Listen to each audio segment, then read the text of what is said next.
call this meeting back to order, and the first thing I need is a motion that we didn't discuss nothing in closed session we wasn't supposed to. I make a motion that we, only discuss A3, A5, and A7 in closed session. Second that. Got a motion and a second.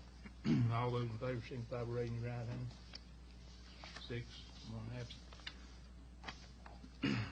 Next thing, we'll have the invocation by Miss Lori Hester and Pledge of Allegiance by Murray out of the Water Department.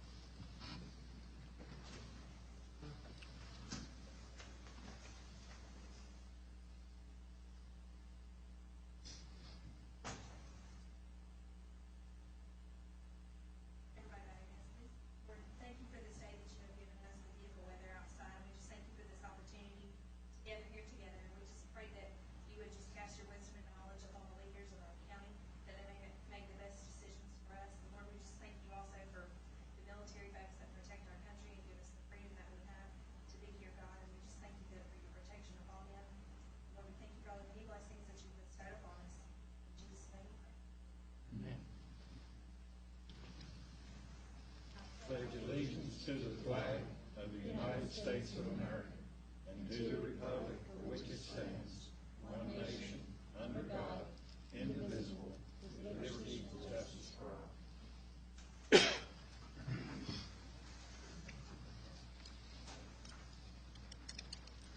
First thing on the agenda, we need a motion for the adoption of the agenda and additional agenda. So moved. Second. Got a motion and a second. All those in favor, signify by raising your right hand. 6 and 1 absent. I need a motion for the approval of the minutes from May 13th. Make a motion to approve. Second. Got a motion and a second. All those in favor, signify by raising your right hand. 6 and 1 absent. Financial update, Mr. Charlie Atkins.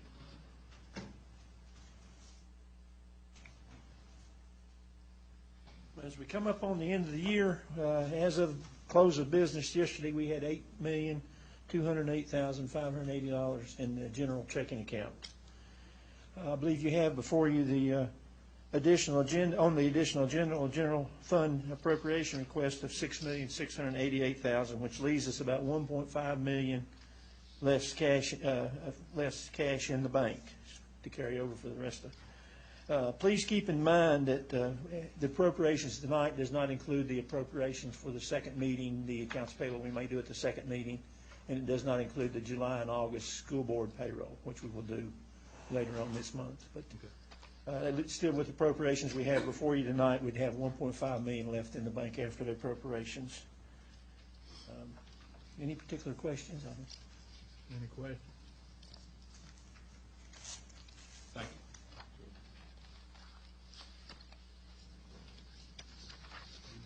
Make a motion on the appropriations, general county, $1,030,000. Social service, July the 11th through the 30th, $240,000. July the 1st through the 8th, $60,000. School operating fund, $5,182,176. School debt and capital outlay, $176,472, for a total general fund of $6,688,648. So moved. Got a motion and a second. All those in favor signify by raising your right hand. 6 and 1 absent. Animal damage fund, $465.25. So moved. Second. All those in favor signify by raising your right hand. 6 and 1 absent. EDA Fund 4, $238,405.39. So moved. All those in favor signify by raising your right hand. 6 and 1 absent. Courthouse project, $249,000. $616.12. So moved. Second. All those in favor signify by raising your right hand. Five yes, one no, and one absent. Lick Skillet Housing Project, $48,778.98. So moved. All those in favor signify by raising your right hand. 6, on-site wastewater, $500. So moved. All those in favor signify by raising your right hand. 6, and one absent. Accounts payable listing, $647,596.05. So moved. Second. All those in favor signify by raising your right hand.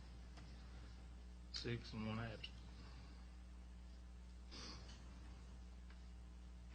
We've got a few minutes before recess time. You wanna try to get something, Mr. Carter, you wanna do? Try to do 2 and 3 on this. All right. Let's get your name outside of number 2, so I'll let you. Okay. You will, flip to the second page of your original agenda. You'll see the minutes from the budget committee meeting yesterday.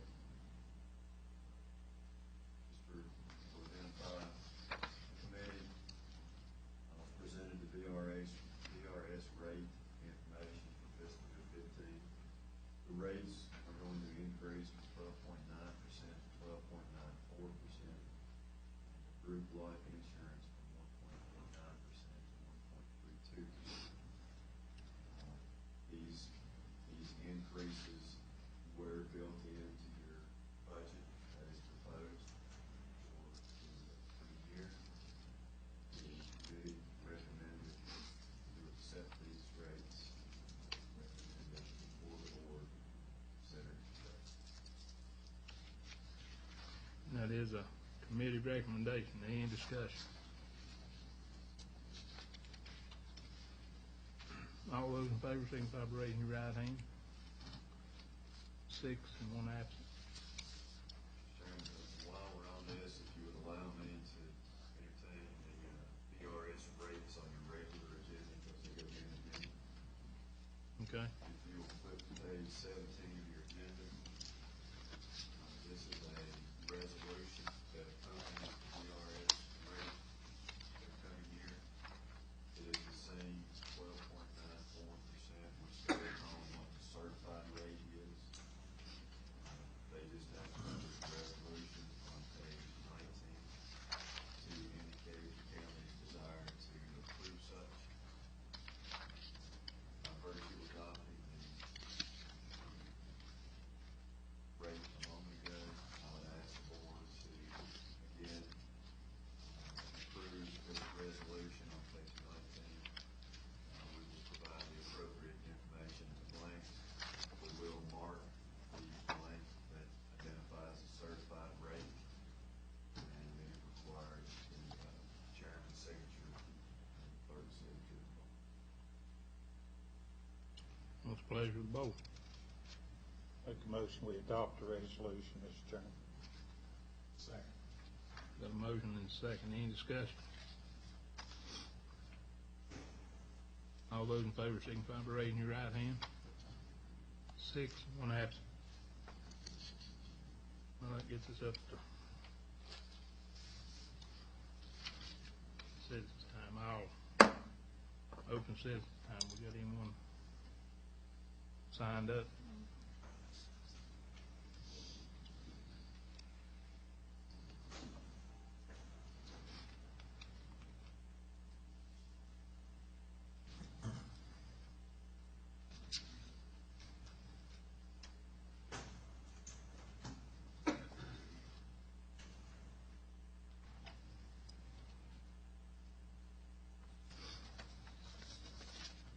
Ms. Sarah Combs. You come forward, state your name and address for the record, please. Sarah Combs, Sugar Grove. I'm here tonight to make some comments that I made last night at the school board meeting. I think that it would be beneficial for the Board of Supervisors to hear those comments, since there's been some decision-making involved about the budget. I've done some considerable research, and I've got several points here that I'm just going to read off of the paper that I read from last night, and I'd like for you all to take some of that into consideration in your budget issues with where the school is concerned. At the May 22nd meeting, and this of course is referring to the school board meetings, Mr. Buchanan made several offensive remarks that were completely unfounded, directed to the people of Sugar Grove.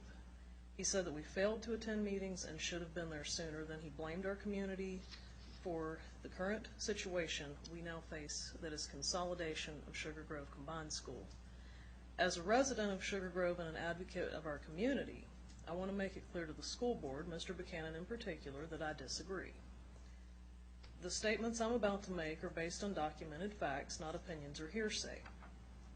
More than 200 people attended the public hearing held at Sugar Grove Combined School on May 6.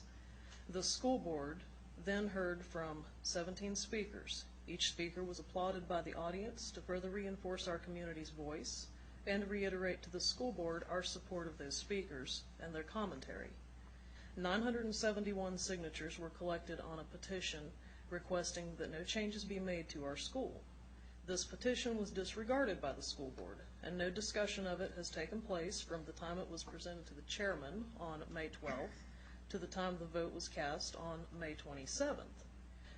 The number of signatures constitutes discussion on the matter by the school board without question. These are a few examples of the overwhelming public input that the school board should have considered. It's my opinion that the school board has been destructive to our community, not supportive. The board has effectively designated our school a target for imminent closure based upon their vote to consolidate. In addition, public comments were made openly by board members, indicating that this vote was planned if not premeditated.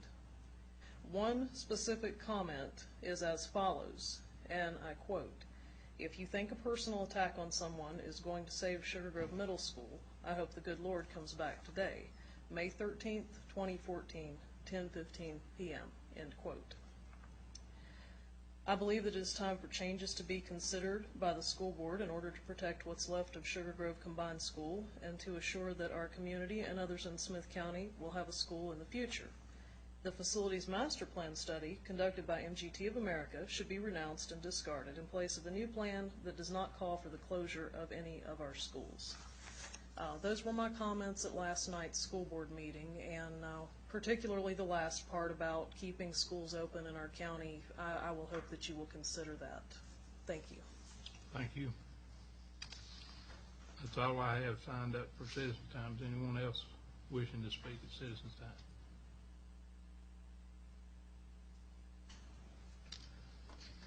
Hearing none, I'll close citizen time.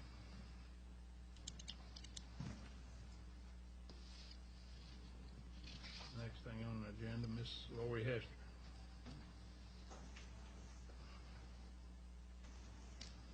Mr. Chairman, in your packet, you'll find the 2014 Virginia Association of Counties Achievement Awards.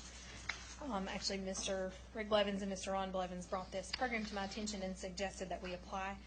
This annual awards program recognizes local government programs that exemplify innovation, model practices, partnering or collaboration with other local governments, a private enterprise, or state and federal government. We submitted the Megasite project to the economic development category, and we hope to get a lot of publicity for the Megasite if we do win this award.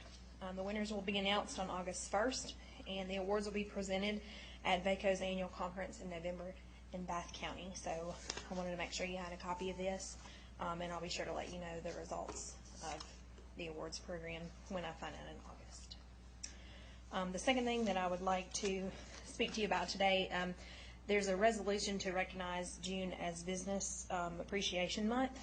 Actually, Governor Terry McAuliffe has proclaimed June as Business Appreciation Month, and this year's theme is celebrating businesses and business and entrepreneurial communities in Virginia. There's a crucial correlation between strong businesses and strong communities. Vibrant and strong communities produce strong businesses, and strong businesses make communities strong and vibrant. So I would like to ask the board today if you would sign this resolution, and I'll read it as follows. Whereas Governor Terrence R. McAuliffe has recognized June 2014 as Business Appreciation Month in the Commonwealth of Virginia and called this observance to the attention of all citizens, and whereas Smyth County businesses play a vital role in strengthening our county by providing jobs, enhancing the tax base, and increasing income to the community. And whereas the citizens of Smyth County benefit from the positive business climate, economic growth, and job opportunities that are the contributions of local businesses. And whereas Smyth County joins the Commonwealth in recognizing the accomplishments of our businesses, including our many small businesses that contribute greatly to the economic diversity of the county. And whereas Business Appreciation Month increases public awareness of the valuable contributions that businesses make in our community. Now, therefore, we, the Board of Supervisors of Smyth County, do hereby recognize June 2014 as Business Appreciation Month in Smyth County and call this observance to the attention of our citizens. It's okay with you, Mr. Chairman, I would ask that the board agrees to this and that you would sign the resolution. What's the pleasure of the vote? Move to approve the resolution, Mr. Chairman. Got a motion and a second. Any discussion? All those in favor signify by raising your right hand. 6 and 1 absent. Thank you.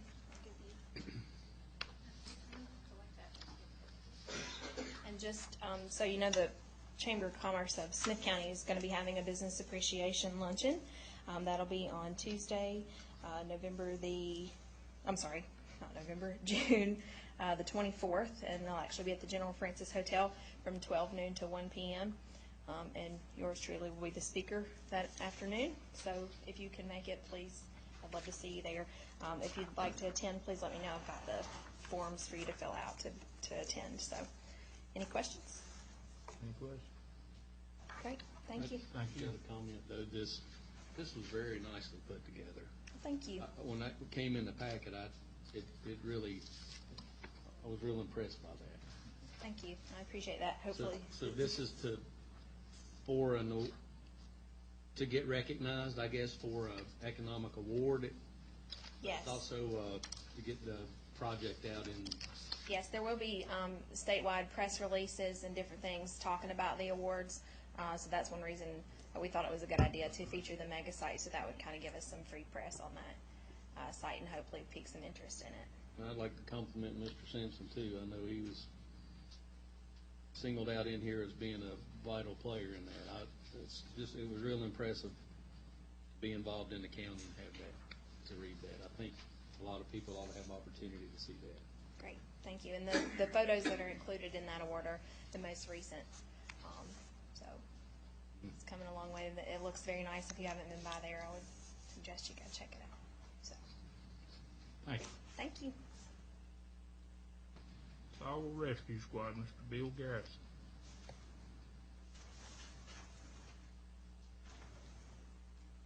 You state your name and address for the record, please. Yes, sir. My name is Bill Garrison, Captain Salt Rescue at 126 Battleground Ave, Saltville, Virginia, 24370. I've got extra copies of this plan if you all do not have one, if you'd like one.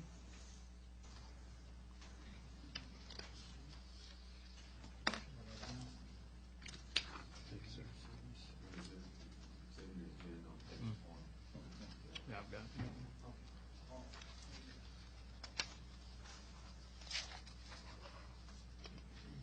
The reason we're here today is the requirement for Virginia Department of Emergency Medical Services requires an emergency response plan. Come to find out, many of us in Smyth County for EMS doesn't have one. So I contacted Ron Kendrick, our area representative.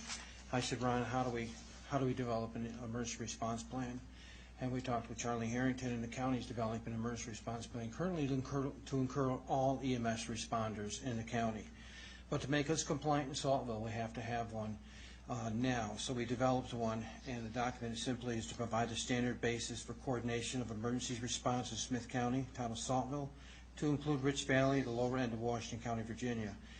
This document is to serve both operational and administrative guidelines. and we go with the origin and the content. And we start out for us with Lake Spring Life Saving Crew, serves for the lower end of Washington County.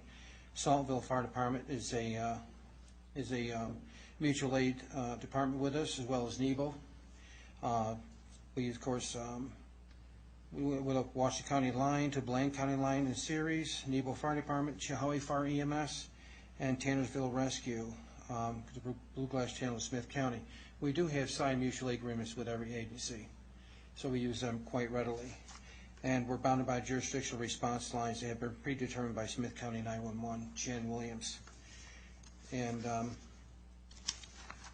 the standards are pretty much the NCEMS standards, mobilization. Saltville has some of the fastest response times in Smyth County. Our biggest response time is trying to get to series. And there's nothing we can do. We're standing at the station. It's still going to take us time to get to series. By the time that we're activated by Smyth County 911 and we're out the door is usually a very short period of time we're out the door. So I think we do pretty well there. And so our time limits here are very well.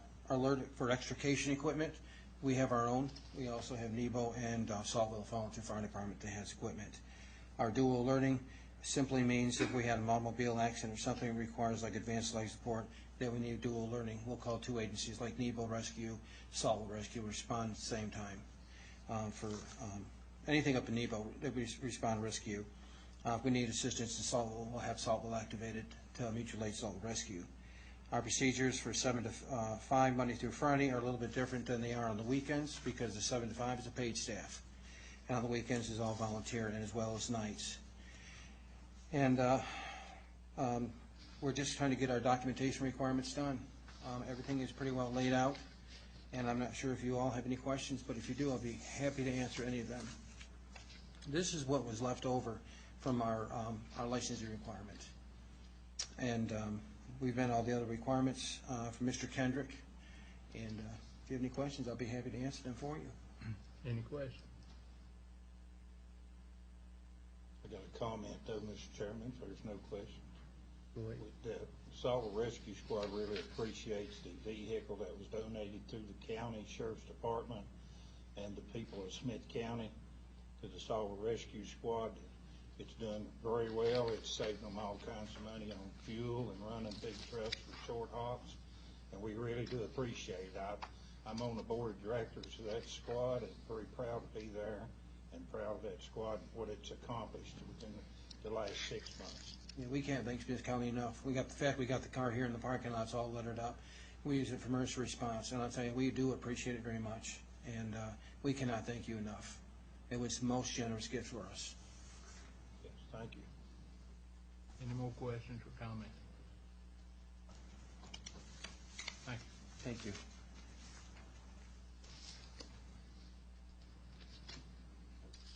E-ticket and court cost, Ms. Clayton.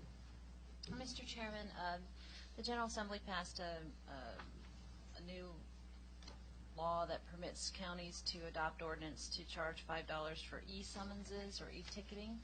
Our Sheriff's Department is taking the lead and has already gotten this system in place, but this would help provide the funding to continue the implementation and maintenance of an electronic summons system. So I would ask that you consider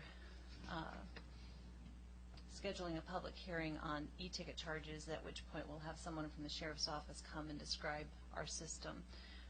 The other possibility, we had the Department of General Services come visit our courthouse, and we do qualify for extra funding that would help pay for the construction of the new courthouse in the amount of an additional $3 assessment, $2 assessment on civil cases more than 500, and $3 additional that would go solely to construction and reconstruction. So I would appreciate if you would consider scheduling a public hearing on June 26th for these two items. What's the pleasure of the vote? Can we do June 26th? July. I apologize. Right. July the 8th. Right, with an effective date of August 1st. Make the motion to set a public hearing for that date, Mr. Chairman. At what time? July the Eight. 8th, at what time? 6. 6. Second. Got a motion and a second. Any discussion? Mr. Chairman, since they're both in Section 23 of the Smyth County Code, but they're somewhat separated, I'd appreciate if you could set two public hearings, one for 6 and one for 6:15. Is that in your motion? Amend that motion to 1 for 6 and 1 for 6:15. Second. Motion and second. All those in favor signify by raising your right hand. 6 and 1 absent. Thank you. VDOT six-year plan adoption, page 24 through 26. Chairman, I'll take the, Okay. flip to 24. You remember our last meeting, Jeff Russell, VDOT was here to present the six-year plan. To answer some questions for the board, we identified the areas that are listed, and as each year goes by, the next step is the approval of the six-year plan by the board of supervisors. So I'll ask the board to consider adopting the six-year plan as presented and authorizing myself to sign such six-year plan and return to VDOT. What's the pleasure of the board? Make a motion to give Mr. Carter that authority. Second. Got a motion and a second. Any discussion? Mr. Chair? Yes, sir. This is annually. Yes.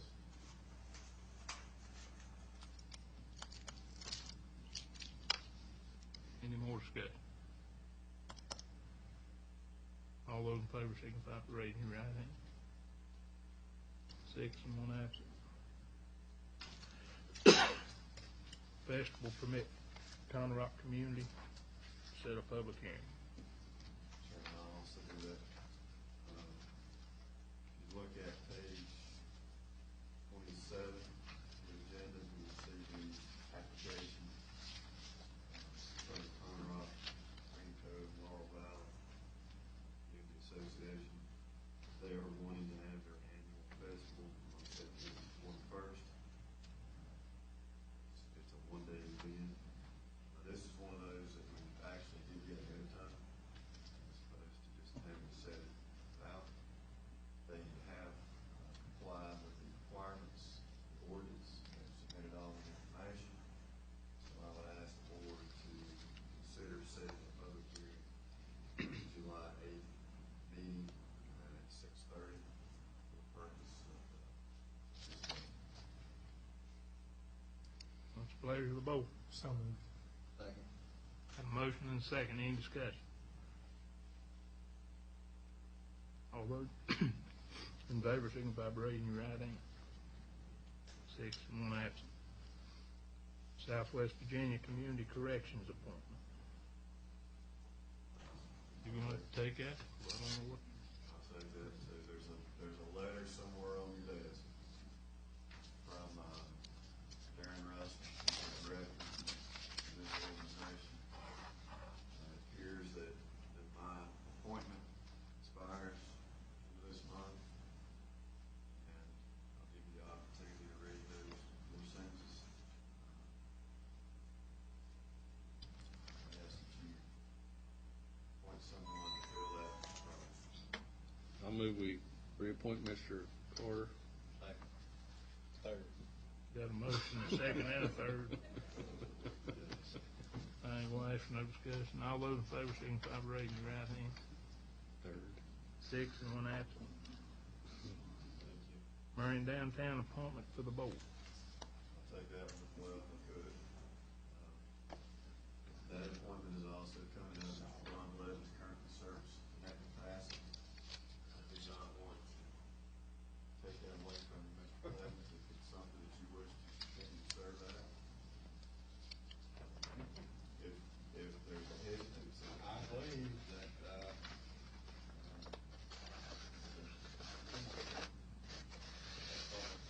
do a lot better job of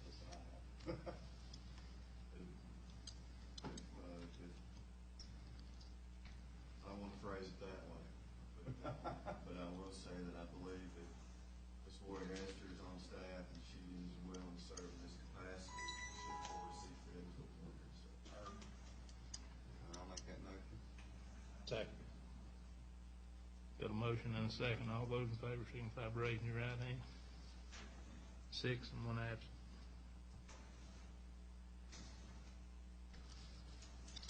Go ahead and do that. Mr. Chairman, if I could, I'd like to make a recommendation for an appointment to the EDA at this time, Mr. Larry White. All right. Got a motion.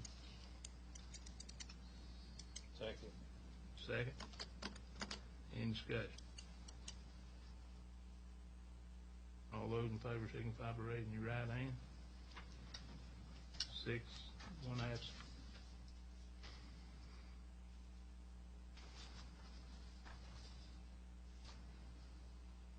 Anything on old business?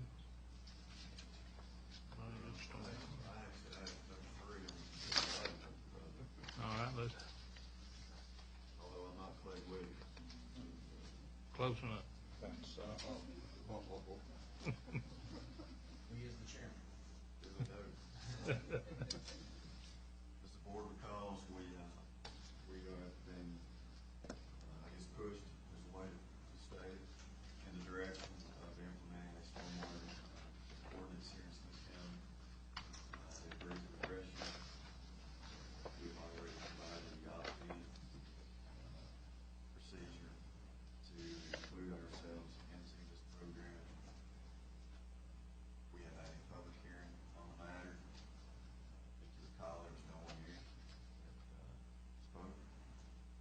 Mr. Ron Blevins is the chairman of the ordinance committee, and I'd like to say a few things about it also. Well, I just would like to let all the citizens know that the stormwater management situation that we found ourselves in was something that we didn't go after. It was something that was mandated by the state of Virginia that we did.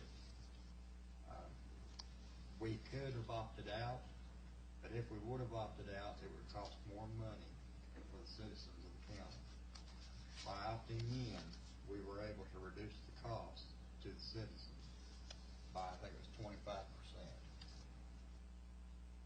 So that's what we decided to do as a committee, was to go ahead and opt in and reduce the cost by 25% rather than to allow the state to do it at the increased cost. Either way, it's going to be done, whether we did it or whether the state did it. And we see the opportunity there to be able to cut the cost by 25% by county doing it rather than the state. That's all I got. I believe that was a committee recommendation. Committee recommendation. Okay, that committee recommendation, any more discussion? All those in favor signify by raising your right hand. 6. Is that a yes or a no? Yes. 6 and 1 absent.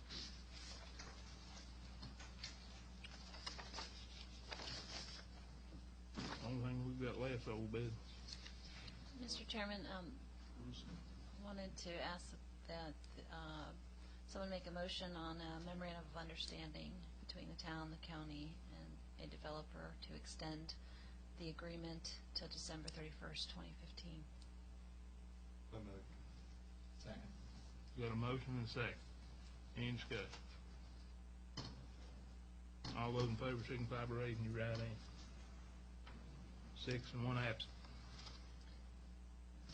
And Mr. Chairman, I'd like to ask that someone make a motion to amend the Smyth Crossings Community Development Authority revenue sharing agreement to include sales taxes specifically, and to correct to amend the revenue sharing portion of it to mirror the current revenue sharing agreement that we have made with the town for the voluntary settlement agreement we have before the Commission on Local Government, and also to recommend strong support for any project at that site.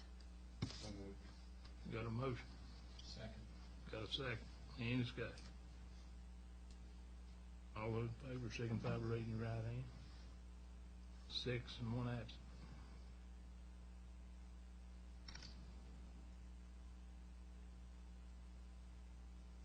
Just recess for 20 minutes. All we can do? All we can do. So after these 2 public hearings. I'll call this meeting back to order and open up the public hearing on the water and sewer rates. Mr. Carter, will you read the verse, please? Proposed increase in water and sewer rates pursuant to section 15.2-2119 Code of Virginia. Smith County Board of Supervisors proposed to increase the rate of charge for water and sewer services within Smith County as follows, effective July 1, 2014. Water rates, under current rates, 0 to 1,000 gallons, $18.03 minimum, 1,000 to 1 to 6,000 gallons, $7.82 per thousand, 6,000 one and over, $9.62 per gallon. Proposed rate is a 10% increase, which makes 0 to 1,000 gallons, $19.84 as a minimum, 1,000 one to 6,000, $8.60 per thousand, and 6,000 one and over, $10.58 per thousand. On the commercial water rates, the current rate is 0 to 4,000 gallons, $42.07 is the minimum, and each additional thousand is $9.62 per 1,000. The proposed rate again is a 10% increase, making the 0 to 4,000 gallons $46.28. Each additional thousand is $10.58 per thousand. Water rates industrial, the current rate is from 0 to 25,000 gallons, $195.35 is the minimum, and each additional thousand is $9.62 per thousand. The proposed industrial has a 10% increase, 0 to 25,000 gallons is $214.89 as a minimum, and each additional thousand is $10.58 per thousand. Sewer rates on the residential, current 0 to 1,000 gallons is $18.54, 1,001 to 6,000 gallons is $8.04 per thousand, 6,001 and over is $9.89 per thousand. The proposed rate is a 7% increase, making 0 to 1,000 $19.84 as a minimum, 1,001 to 6,000 gallons $8.60 per thousand, 6,001 and over is $10.58 per thousand. The current rate for residential flat rate is $34.63 per month. The proposed rate is a 26.82% increase, making the residential flat rate $43.92 per month. Sewer rates commercial, the current rate is 0 to 4,000 gallons, $43.26 is the minimum. Each additional thousand is $9.89 per thousand. The proposed rate is a 7% increase, making 0 to 4,000 gallons $46.28 is the minimum. Each additional thousand is $10.58 per thousand. Finally, the sewer rates for industrial and the industrial enterprise zone. Current rate is 0 to 3,000 gallons is $61.79. Each additional thousand is $9.89 per thousand. The proposed rate is a 7% increase, making the 0 to 3,000 $66.12 is the minimum, and each additional thousand gallons is $10.58 per thousand. A public hearing will be conducted by the Smith County Board of Supervisors on Tuesday, 2/10/2014, beginning at 6 p.m. in the Board of Supervisors meeting room, 121 Bagley Circle, Marion, Virginia. A copy of the present proposed rate schedule is on file at the Administrator's Office, 121 Bagley Circle, Marion, Virginia. It can be viewed between the hours of 8 a.m. and 5 p.m. Monday through Friday. In compliance with the Americans with Disabilities Act, a person requiring special assistance to attend and participate in the public hearing should contact Clegg Williams, ADA Coordinator of Smith County, at 276-783-3298, extension 8315, at least 48 hours prior to the hearing. You read the rules, please, sir. Yes, sir. Public hearings. In instances in which persons address the board through the chair without having first been allotted a specific time on the agenda, they shall limit their remarks as follows, except in extraordinary circumstances. Number one, person speaking for himself or his immediate neighborhood membership is represented in the entire district, 5 minutes. Number 3, a person speaking for an organization whose membership is represented in the entire county, 10 minutes. Except in emergency circumstances, no action shall be taken by the board following the public hearing, and the issue shall be continued until the next regular meeting. Recognition shall be given only by the presiding officer. No other person shall address the board without the person is recognized. When all public testimony has concluded and the board is considering and discussing the matter, no person shall thereafter be recognized to address the board. Thank you. Do we have a sign-up sheet? No one signed up. Is anyone here wishing to speak at this public hearing on the water and sewer rate? I just have some questions. When's this gonna stop? I need to sign up past that. I mean, the last 15 years, it's gone up 500% or better. July 1st. Proposed increase. Well, I understand that. How long's it been since the last increase? 2 years.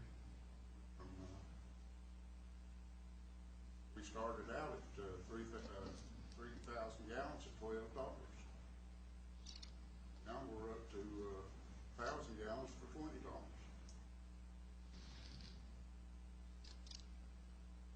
And we had to increase, we had to decrease in water. So I don't know. Are we footing the bills for everybody in the county?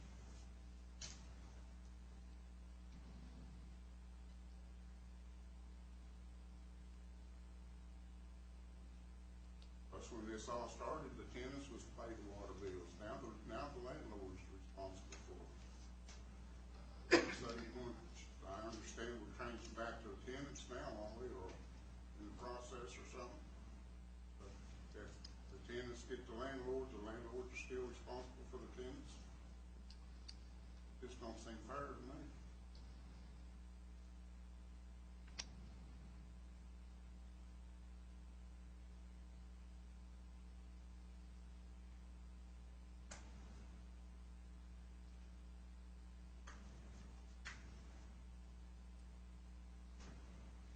Mr. Chairman, can we get your name and address so we can include it in our minutes?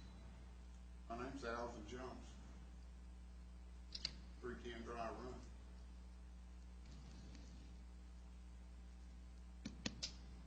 I got 18 water bills I'm responsible for.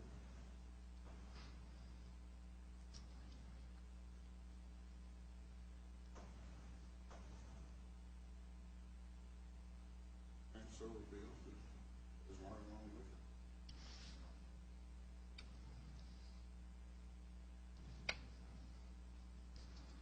Anyone else wishing to speak on this matter?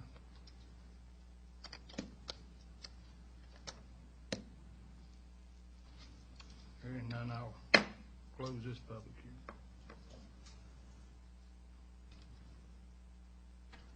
We've got about 5 minutes.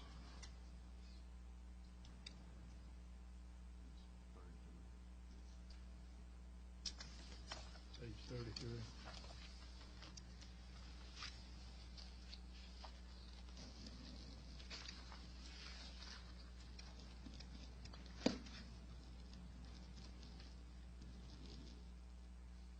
We do.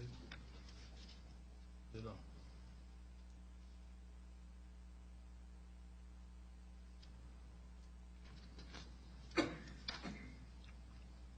Well, I guess I will close the public hearing. Or is it a separate public hearing? Well, I'll open this public hearing. I'll let you read the adverse. This public hearing is on the water and sewer deposits and liens. Pursuant to section 15.2-2118, 15.2-2119 of the Code of Virginia, Smyth County Board of Supervisors proposes to amend Chapter 53, Utilities, of the Smyth County Code to establish a new procedure for the collection of water and sewer charges from owners and tenants as follows, effective July 1st of 2014. For owners owners, unpaid charges, penalty, and interest thereon shall become a lien on the real estate ranking comparative taxes shall attach if the user is also the owner of the, or the owner negotiated agreement providing water or sewer to a rental unit. Liens are discharged by a certificate of satisfaction recorded after full payment is made. A tenant's refundable security deposit of $150 for water and or sewer service will be required and held until termination of the lease, provided an authorization form is signed by the real estate owner/landlord. Reasonable collection measures of unpaid tenant bills by use of deposits and set-out debt will occur before owner lien attachment. New tenants may apply for service if prior charges are in dispute. Billing disputes must be resolved within 1 year of billing. Notice of water service interruptions is required, but there is no liability for interruption of service. The public hearing will be conducted by the Smyth County Board of Supervisors on Tuesday, June 10, 2014, beginning at 6 p.m. or soon thereafter, in the Board of Supervisors meeting room, 121 Bagley Circle, Marion, Virginia. A copy of the present and proposed ordinance is on file at the Smyth County Administrator's Office, 121 Bagley Circle, Marion, Virginia. It can be viewed between the hours of 8 a.m. and 5 p.m. Monday through Friday. In compliance with the Americans with Disabilities Act, the person requiring special assistance to attend and participate in the public hearing should contact Clegg Williams, ADA Coordinator for Smyth County, 783-3298, extension 8315, at least 48 hours prior to the hearing. You read the rules, please, sir? Or, Mr. Chairman, can I make a motion to waive the reading of the rules? got a motion second to waive the reading of the rules? All those in favor signify by raising your right hand. 6 and 1 absent. Is anyone signed up? No one signed up. Is anyone here wishing to speak on this matter? Come forward and state your name and address, please. My name's Alvin Jones. Up to the podium.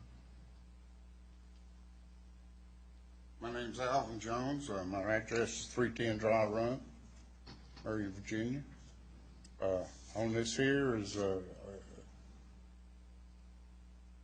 the gripe I've had from the get-go is that I don't get my bill for practically a month after the meter's read, and it's not due for 40 days after the meter's read.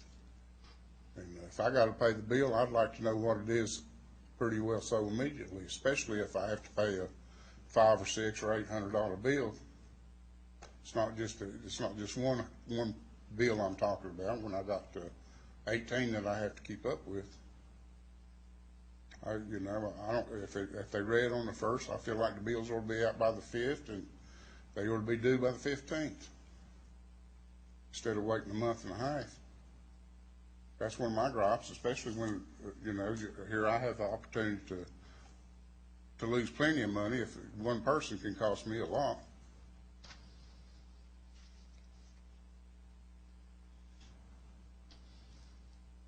And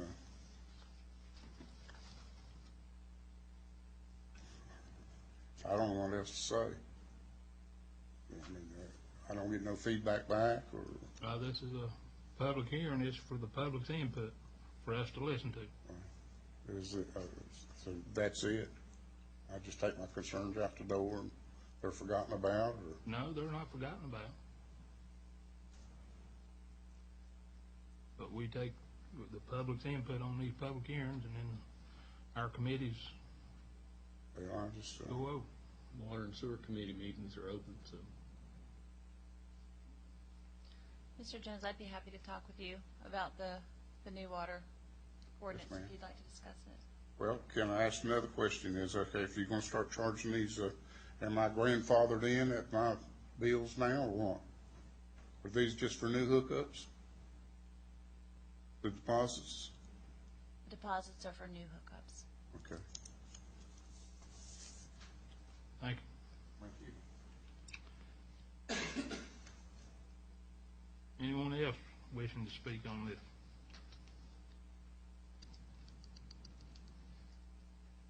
Hearing none, I'll close this public hearing.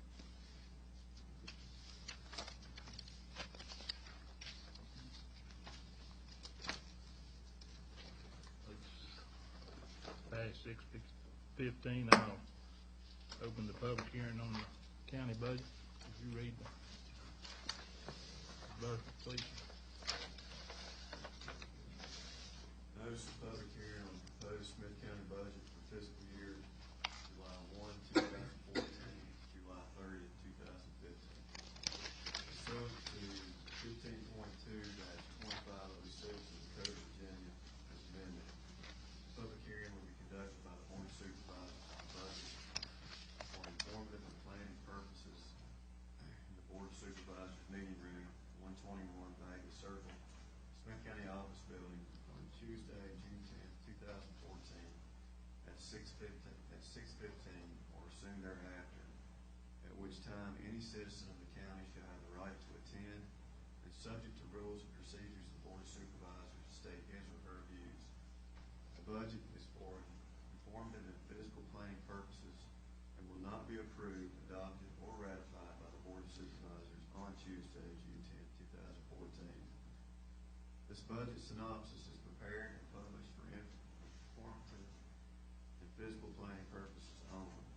The inclusion in the budget of any item does not constitute an obligation or commitment on the part of the Board of Supervisors of this county to appropriate any funds for that purpose, except as it relates to the budget for the Smyth County School Board, which is governed by Virginia Code 22.1-93. This budget has been prepared on the basis of estimates and requests submitted to the Board of Supervisors by several offices and department heads of this county.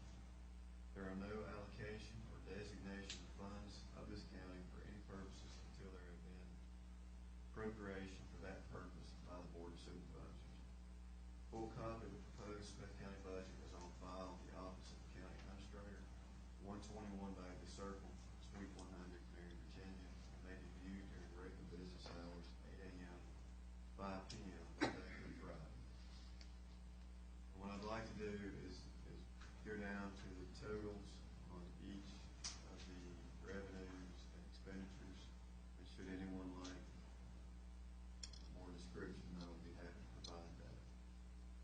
But if, on the revenue side, total county budget for FY 2014 budget, the revenue projection was $94,276,247. For the proposed fiscal year 15, the total county budget revenues are projected at $89,740,753, for a difference, a decrease of $4,535,494. On the expenditures, the same, the total county budget expenditures for fiscal year 14 were $94,276,247. In the proposed fiscal year 2015 budget, the total county budget expenditures are $89,740,753. Once again, resulting in a difference or a reduction of $4,535,494. The tax rates for 2014, in preparation of the above budget, the Smyth County Board of Supervisors proposes no changes in the current tax levies as follows. Pursuant to Virginia Code 58.1-3001, the board proposes to readopt the real estate levy on all taxable real estate located in Smyth County, Virginia, including equalized real estate, where applicable, a unit levy of 74 cents per $100 of assessed valuation.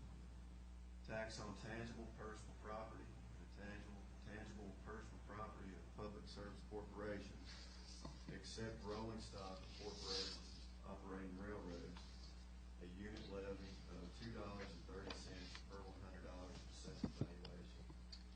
Sheet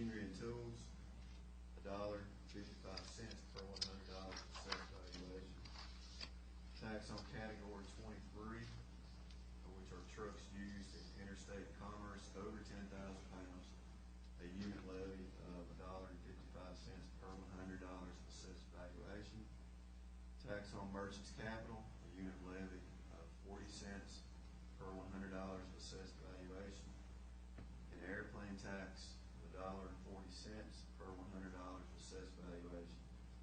The proposed budget above includes a proposed water rate change, which occurred today, June 10, 2014 at 6 p.m., and a proposed decal fee increase from currently $15 per vehicle to $25 per vehicle.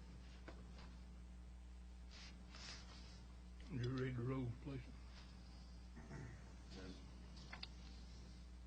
Public hearings. In instances in which persons address the board through the chair having first been allotted a specific time on the agenda, they shall limit the remarks as follows, except in extraordinary circumstances.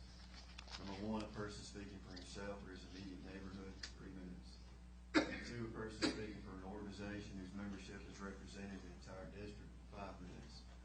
Number three, a person speaking for an organization whose membership is represented in the entire county, 10 minutes. Except in emergency circumstances, no action shall be taken by the board following a public hearing, and the issue shall be continued until the next regular meeting.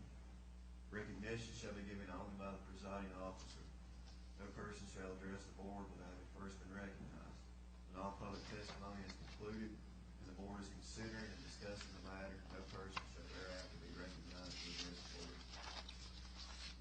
Thank you. We have a sign it.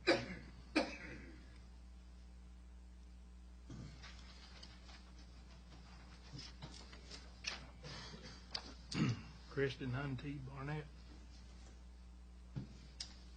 You come forward and state your name and address for the record, please. Good evening. My name is Kristen Untee Barnett, and I'm speaking tonight on behalf of the Lincoln Theater, located at 117 East Main Street in Marion, Virginia.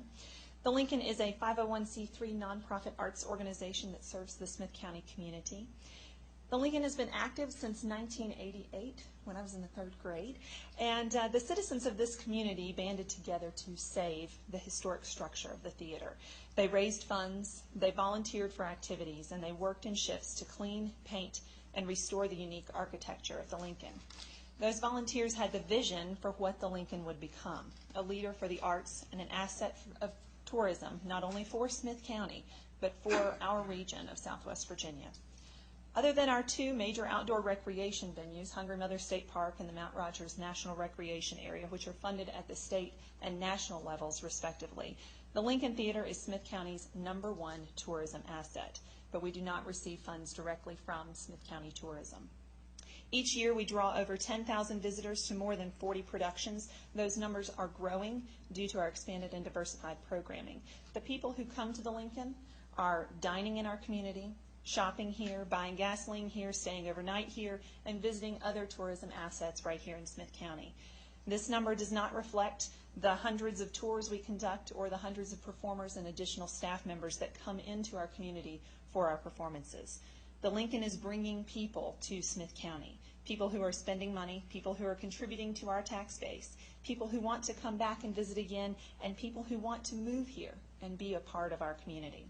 An additional draw that we have is our nationally televised Song of the Mountains concert series that has an estimated potential viewership of over 149 million people across America, giving nationwide exposure not only to the Lincoln, but to our community.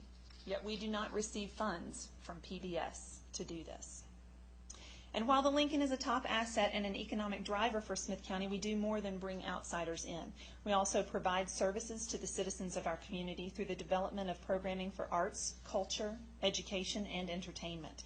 We have a strengthening relationship with Smyth County schools to provide educational programs and opportunities for students. There were students in our theater tonight in a Barter Youth Academy program that we have just started this year. It's programs such as these that we offer for arts education. Things like Missoula Children's Theater and the Lincoln Theater Children's Chorus that are free to the citizens and children of Smyth County. We coordinate efforts with other nonprofit agencies, host community events such as the recent public hearings in support of activities for this board.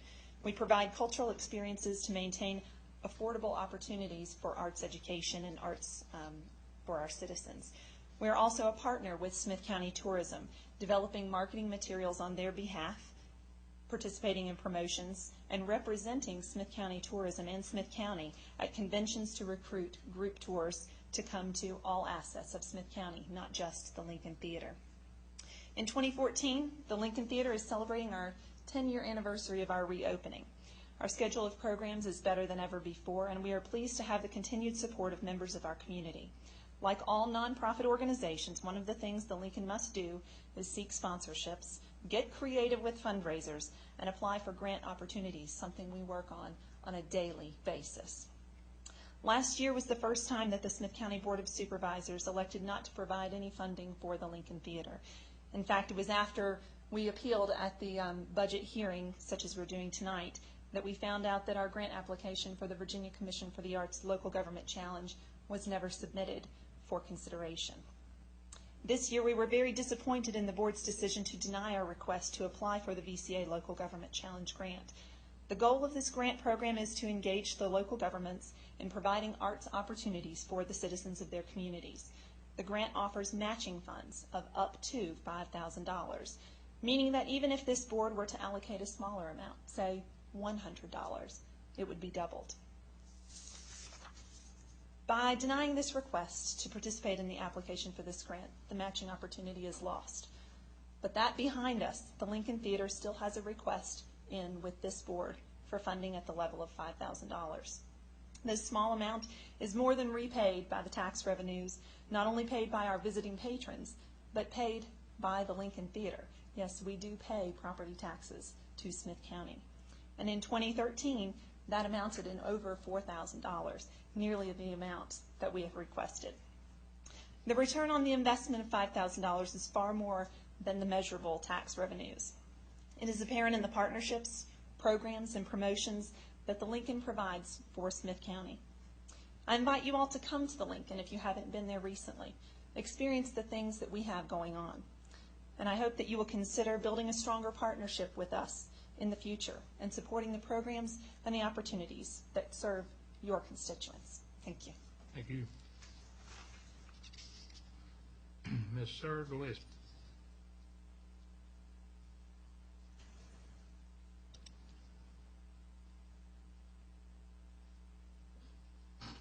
You state your name and address for the record, please.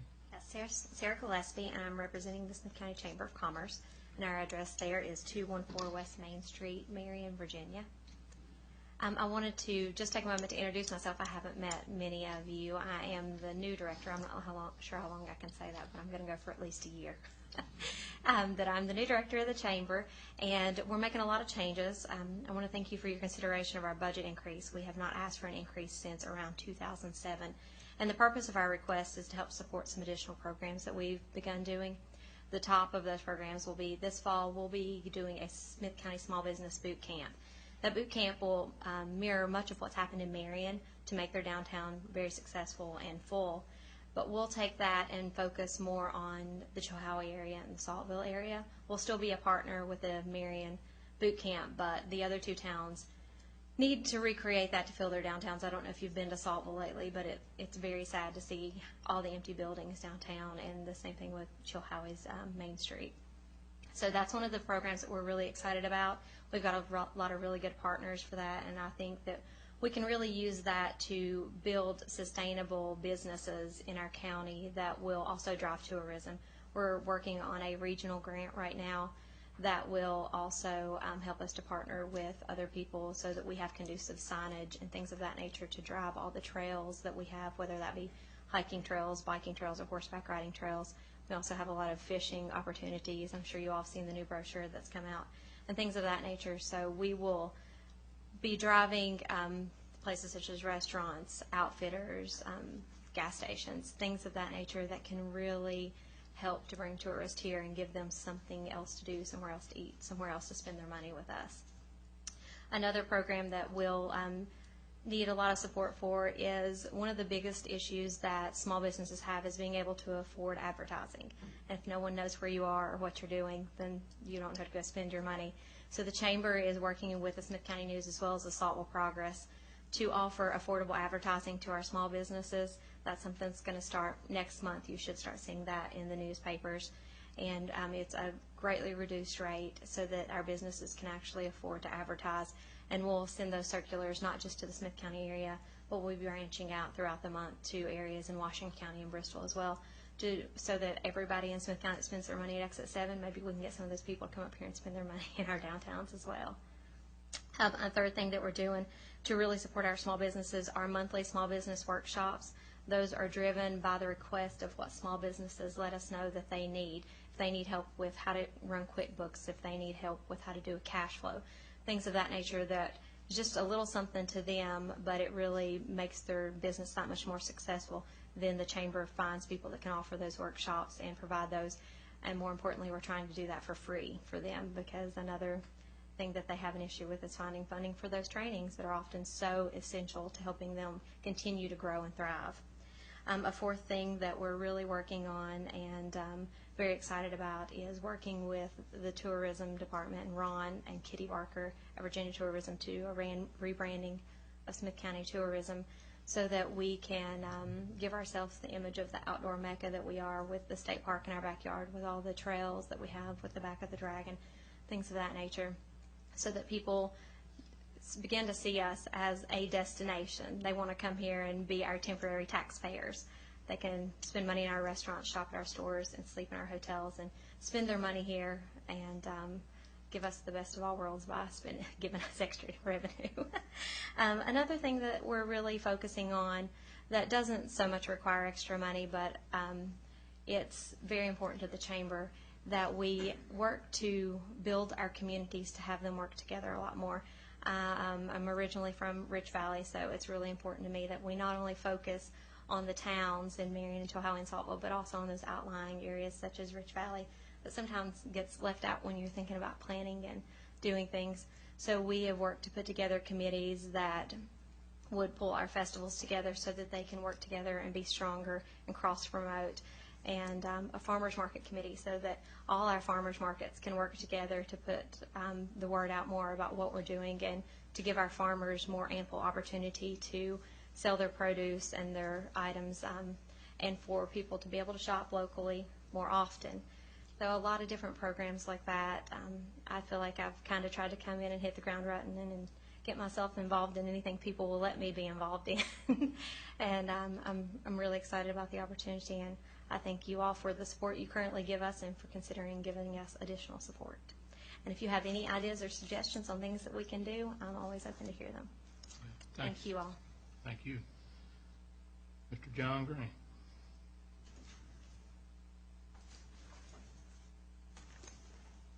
Mr. Chairman, members of the Board of Supervisors, my name is John Graham, and I live right within a stone's throw here on East Main Street, but I appear before you as the clerk of the Circuit Court of Smyth County, and the address there is 109 West Main Street in downtown Marion at the courthouse.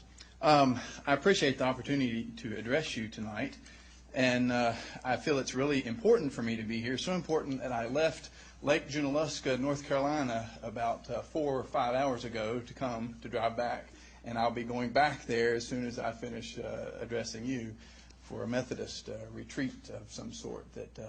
But I think it's really important for me to be here. It's incumbent upon me to tell you the need that exists in my office. And you know, you're not mind readers, and you don't know everything that happens in every department in the county. So it's up to me to tell you why we have some needs that the recommended budget does not address. And so I want to share some of those things with you.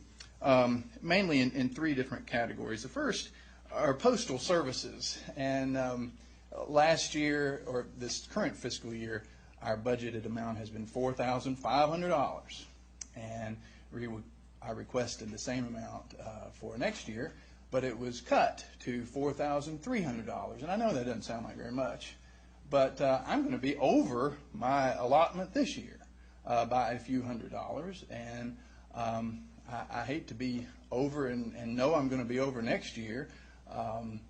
As all of us know, postage rates increased a marginal amount this year, and of course that contributed a little bit to this situation. But what you may not know is one of the consequences of several of the court cases that the county has filed. And I want to bring this to your attention. As you know, the county has filed, I think, 39 cases, or perhaps 34 cases, to sell property, real estate, for delinquent taxes. And in all of those cases, just about, there's more than one defendant. In fact, one case has 40 defendants because it goes generations without being paid. Well, when an order is entered in those cases, almost all of the orders say, and the clerk shall mail a copy of this order to all the parties and to the attorneys.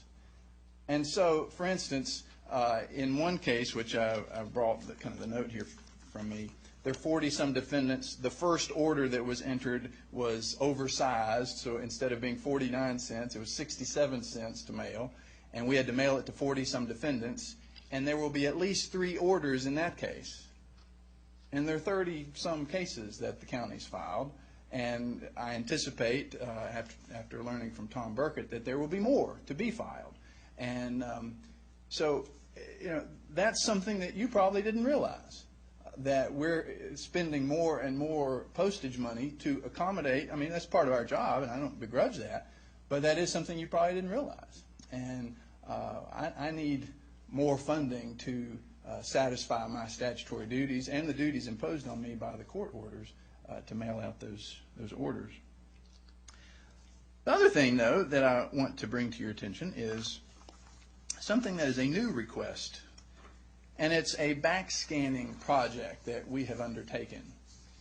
Backscanning, for those of you who may not know, is where you take the paper documents, and of course that's what we deal with in our office, is a lot of paper documents, and you scan them through a digital scanner, and you create a digital image of that paper document. And we have undertaken, in using some creative use of state funds, called TTF, trust fund monies that we have available to me in limited quantities. We've applied for and been granted over $62,000 worth of grants to undertake some backscanning efforts. And so because of those efforts, we have backscanned almost all of our deed books, and that's important. We have backscanned all of our county and state highway plat maps. And all of the plats, if you filed a plat any time in Smyth County, it is now scanned and available in a digital format. What I'm most proud about is that we have a core group of 2 women who are amateur genealogists, and they have dedicated their time over the past year, a couple mornings every week, to backscan marriage licenses. And when they started this project, we only had available in digital form marriage licenses back to the year 2000, which isn't much to cheer about. But as a result of their work, you can now, in a matter of moments, look up marriage licenses back to 1883. Now, I tried a little experiment with the Budget Committee, and it failed because who'd have thunk there's more than one Wade H. Blevins, Jr. But nonetheless, I have had another example fall under my nose on the Youth Government Day the other day. One of the students from Marion High School who was with me that day was young Katie McCarty, who's a graduate now of Marion High School. Well, I was trying to impress these young people who were in my care that day, and so I said, well, I'll print out the marriage licenses for your parents. And so I entered Katie's parents, Jackson B. McCarty and Donna McCarty, who some of you may know, and instantly their marriage license came up from 1991, so I printed it off. And then I just happened to look up, now Jackson McCarty is Jackson the third, so Jackson the Jr. came up, and that was in 1951, and then Jackson Sr. came up instantly in 1920. And in all seriousness, it took us less than a minute to locate, print, and have it in their hands.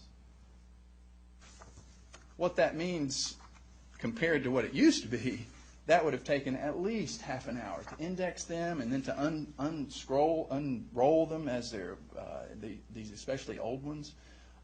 And this is of great benefit to all the genealogists and people who are interested in their family history.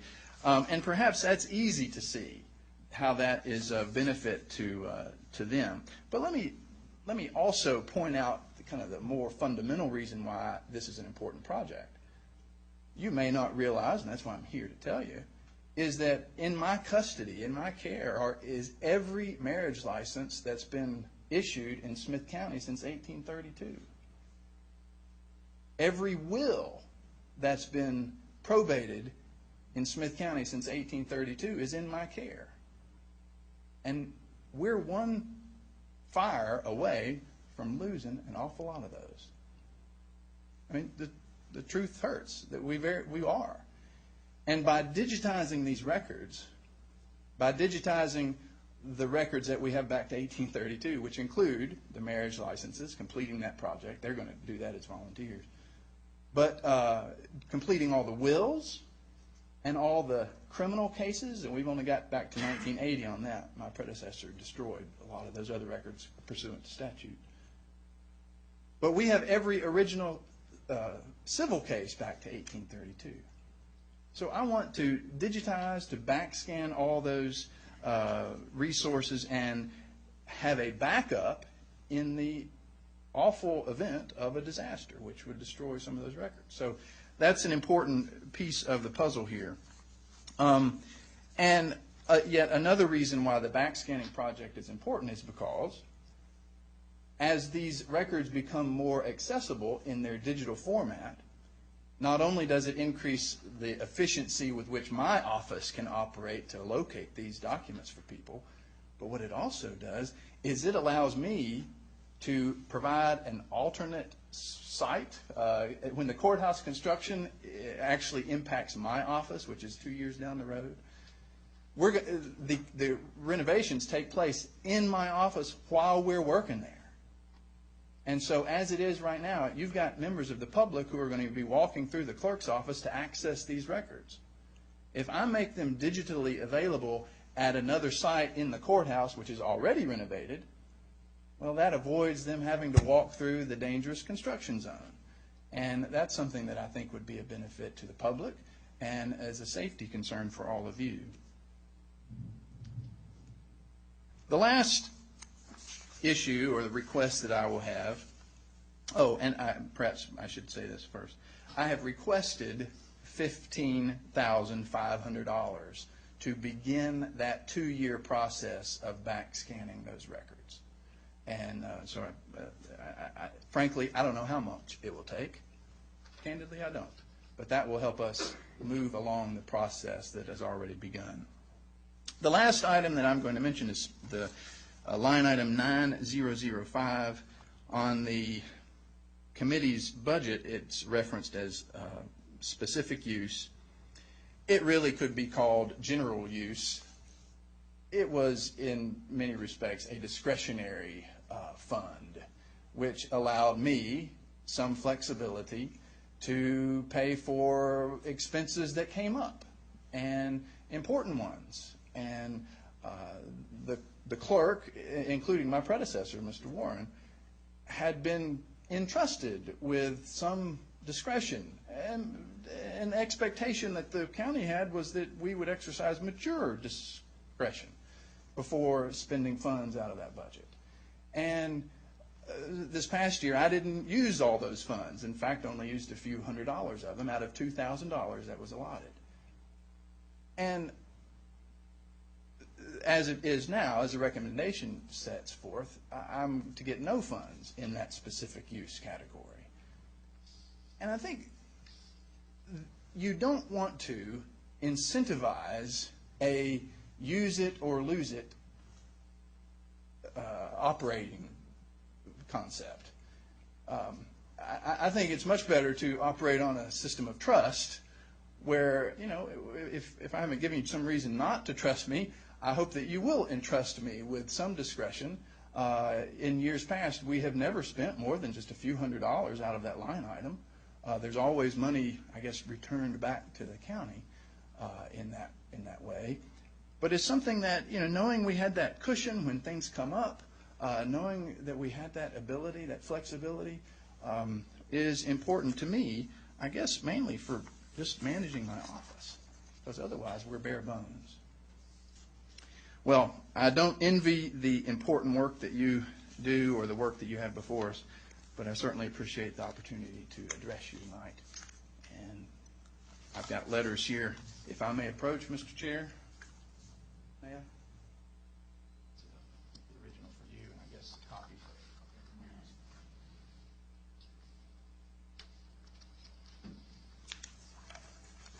Thank you. Thank you. Ms. Bev Haddock.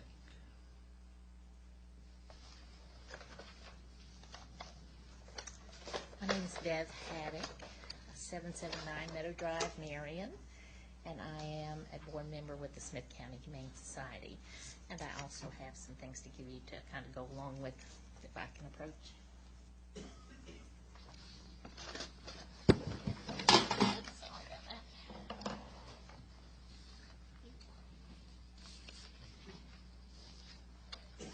This is a copy of our latest newsletter, and it will go over a couple of things. Point out a minute.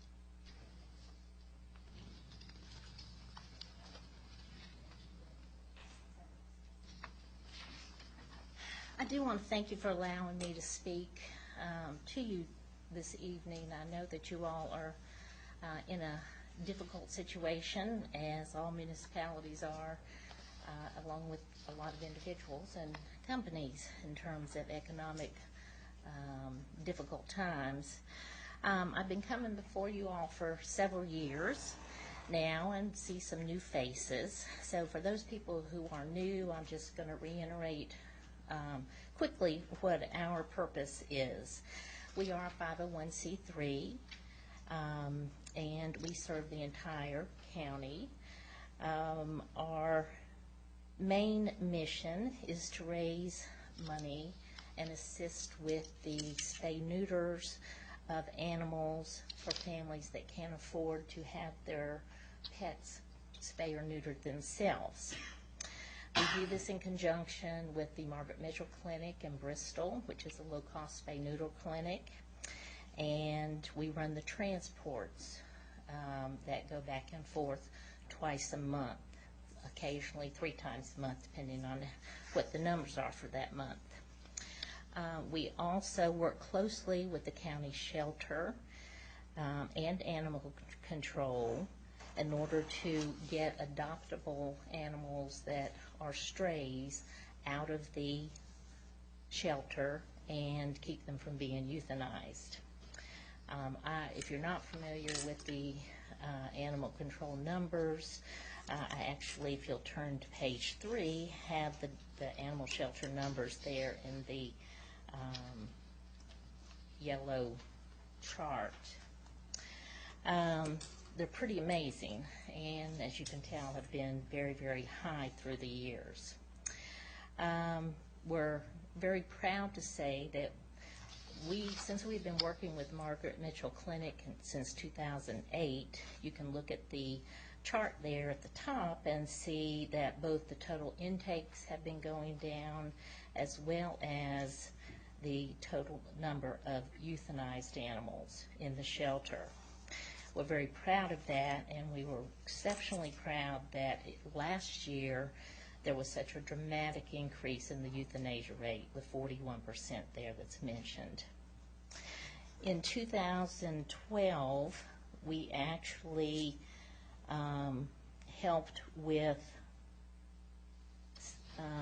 let's see, I think it was approximately 600 spay-neuters. And in 2013, it was 490 some. So we pay about 55% of the surgery and vaccination cost for those animals that go through the Margaret Mitchell Clinic.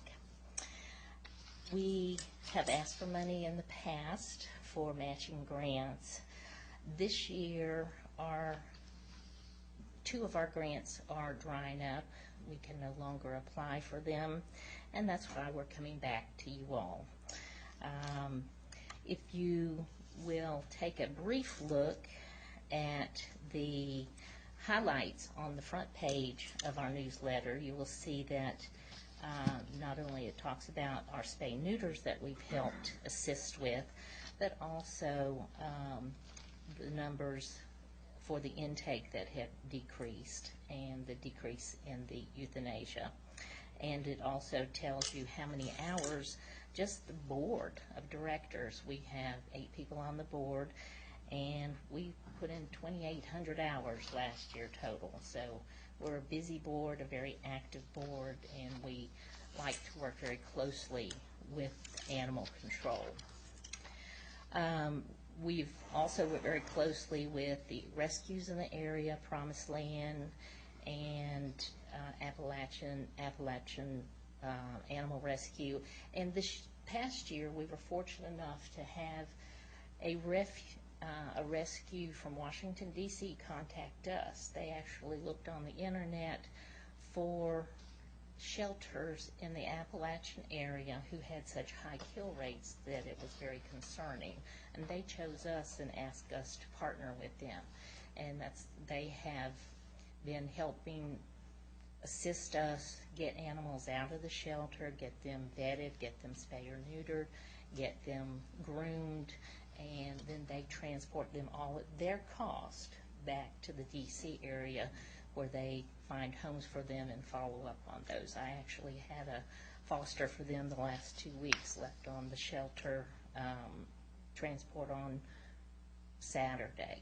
So they're doing great things working with us, and so working with the rescues is how we've been able to help get these euthanasia rates down, and you can tell how dramatic it has been. So I have also given you a copy of the budget to actual for 2013, and then our budget that we have adopted. It just says proposed, but we have adopted it for 2014. And you'll notice down under expenses it says shelter supplies.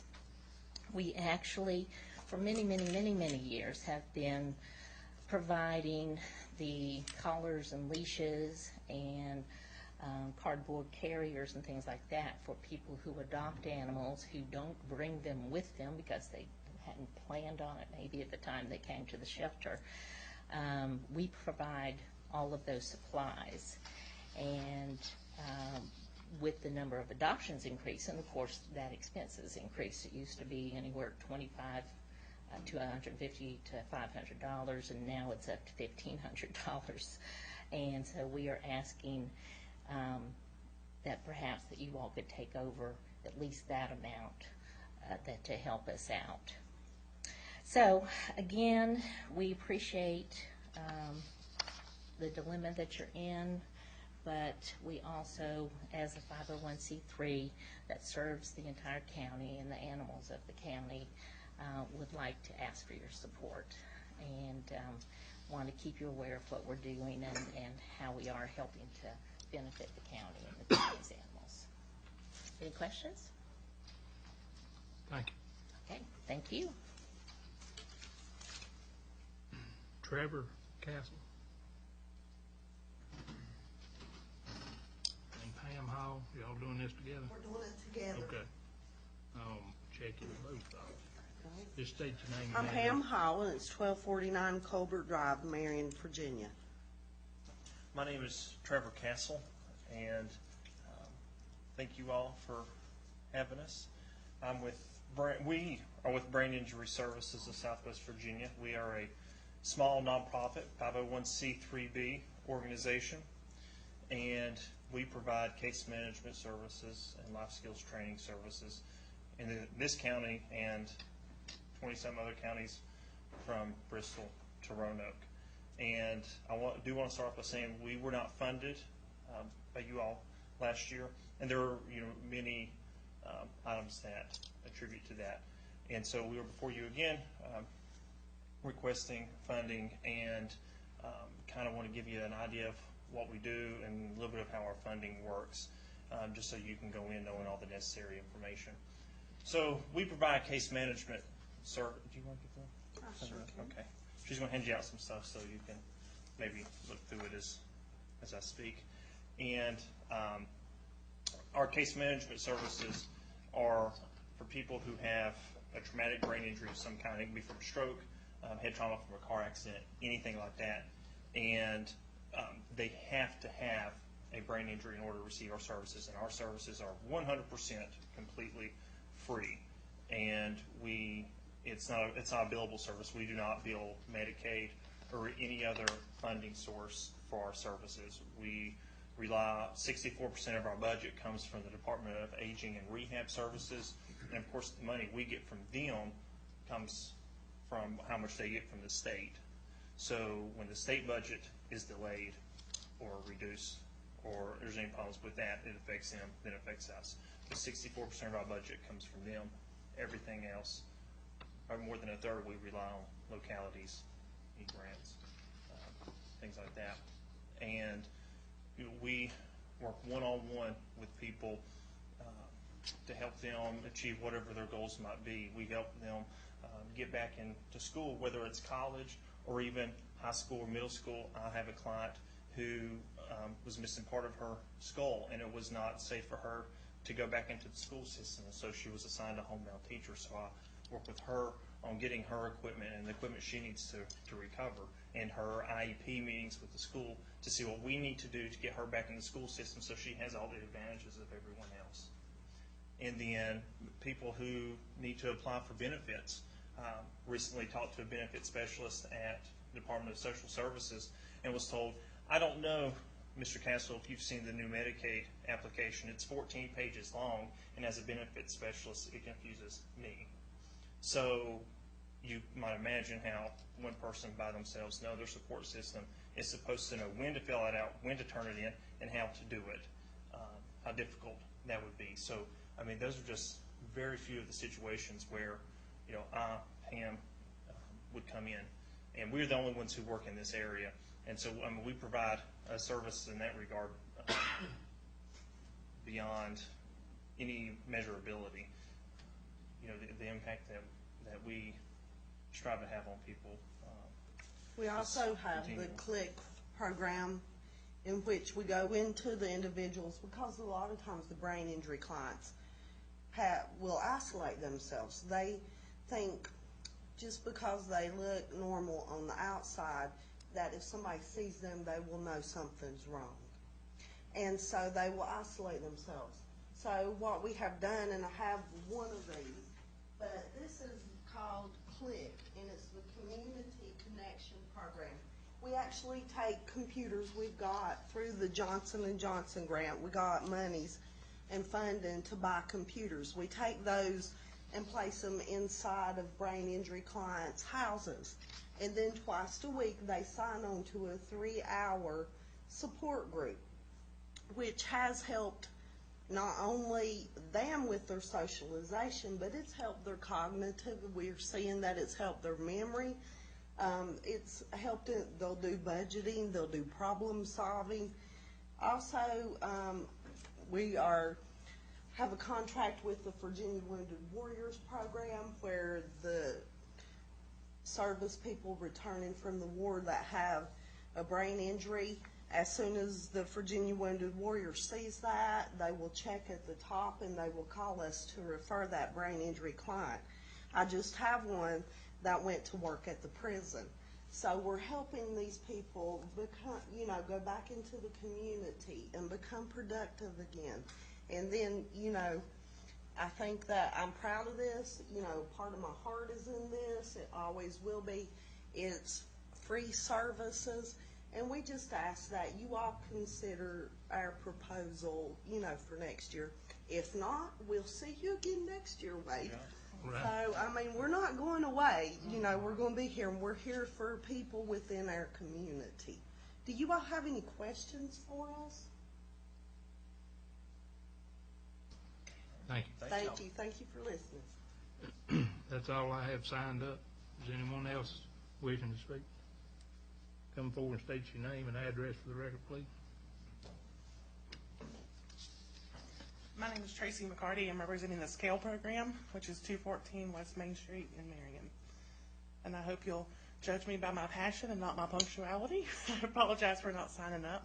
I'm not going to take a lot of your time because I was here last year and the year before that. This is the third year that SCALE's not been recommended for funding from the county. The third year out of 26. The first 23, you all supported us, and we greatly appreciate that. We've been able to touch hundreds and hundreds of lives because of that. But I just wanted to come again and tell you, that we're still active. We helped over 1,100 people last year. All of our programs are still going strong: computer literacy, financial literacy, adult tutoring, our programs in the school, delivering free books to the kids through the backpack programs with the Kiwanis. We do have a lot going on. What we don't have is the money to support our program.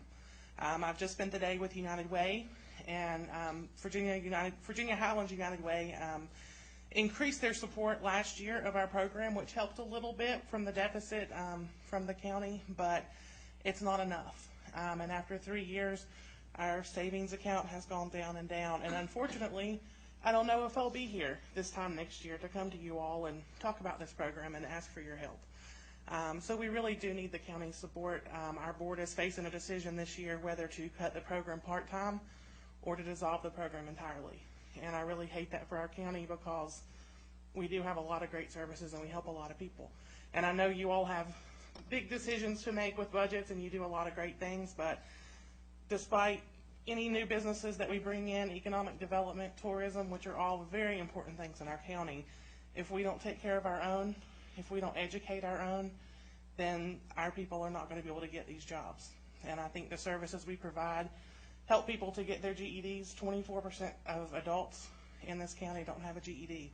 13% of adults over 25 read below a third grade reading level. Those are our friends and neighbors, and we need to take care of them. So I do ask you all to consider us, and I really do hope that I am here next year to ask again. I'll keep coming back as long as I can. All right. Thank you. I have no one else signed up. Is anyone else wishing to speak to this public hearing?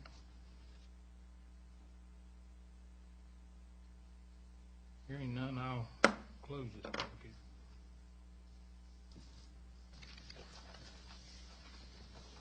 Next thing on our agenda is old business. Do you have anything, Ms. Blake? Carter? Okay, next supervisor comment time. Mr. Kyle.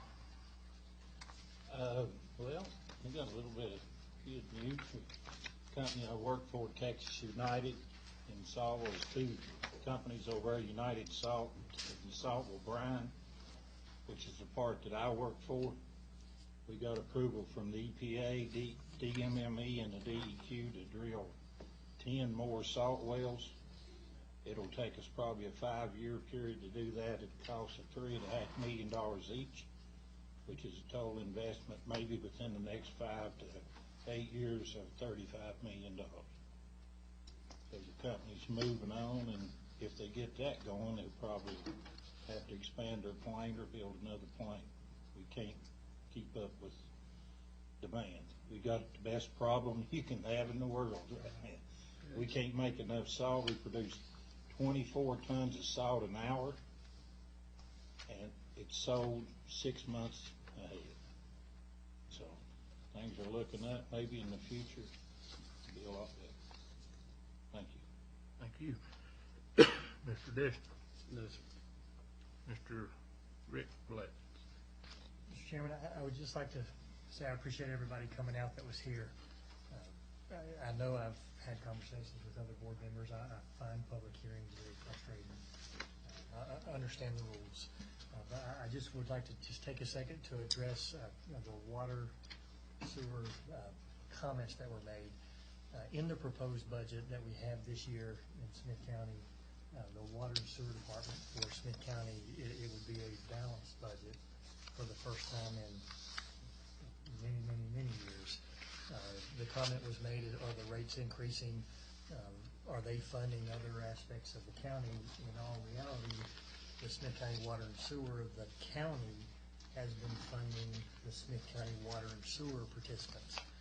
So while no one likes for any bills to go up, including myself, I am excited about the possibility of that program having a balanced budget for the first time in many, many years, so that it is not a burden on the entire county and is being funded by the residents that are actually using those services. Thank you. Mr. Ron Blair.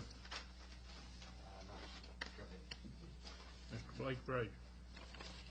I would like to, I guess, echo what Mr. Rick Blevins says about the people coming out. I think our county is fortunate to have a lot of passion and a lot of people that are in positions to make a difference.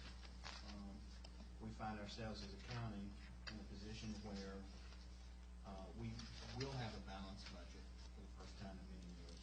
And I think when you're able to look at the whole picture and not just a part of it, people see a rate going up or something like that. Really, a lot of things have gone up to take care of the water sewer. So to balance that budget and to make that a entity within the county that stands on its own 2 feet, I just think that's smart. With Mr. Graham, one of his back scanning in my current profession with the funeral home, I think to our aging community and people that are on Social Security, those marriage licenses are gold. If a person, when a person dies, when a spouse dies, the living spouse will get the higher benefit from Social Security. To prove that, you have to have a marriage license. You have to have a copy or a certified marriage license.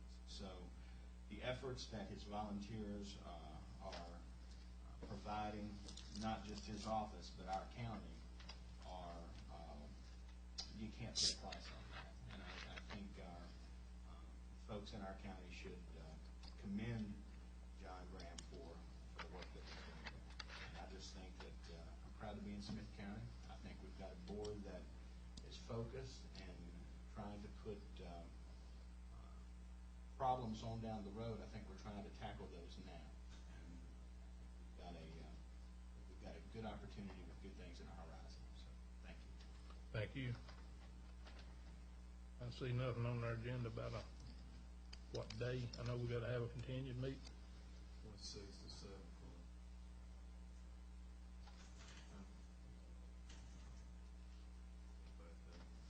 My birthday.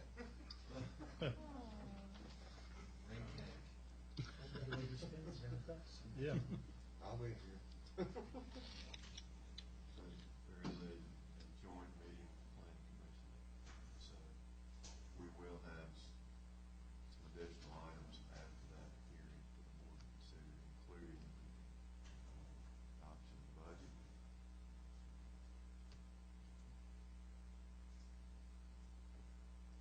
I have nothing else. I need a motion to continue to the June 26th at 7 o'clock.